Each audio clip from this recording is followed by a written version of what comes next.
तुम्हारा चैनल अभी कितने हो रहे हैं? 8:50। अभी 8:50 हो रहे हैं। अभी मैंने व्लॉग स्टार्ट किया है। तुमको खबर है कौन है? आज मैं चौथी पहनी है। अब मैं 2-4 दिन से व्लॉग नहीं बना देती, इसलिए मुझे मजा नहीं थी। और उसके शो पे तुमको चना बटेटा और सब खाना हो तो कहाँ आए? साबलपुर की जगह साबलपुर ની આગળ થોડાક વર્ષો એક પ્રીમિયમ સી દુકાન હશે, આઈસ્ક્રીમની મળશે. એની આગળ જ એની બેકરી હોય છે. કેટલા વાગ્યાની? કેટલા વાગે ખોલશો?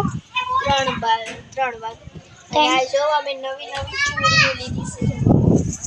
કોની હારી છે કમેન્ટમાં કરજો. કોની ચૂડી હારી છે કમેન્ટમાં કરજો. अभी ये क्या खा रही है? चने बेटी चलो खाने के लिए चलो। नहीं खाना, मैं तो थाकी गई। तो घर में जा जा। देखो कशिश पटेल ये वीडियो देख रहे हैं तो मैं इसको लाइक कर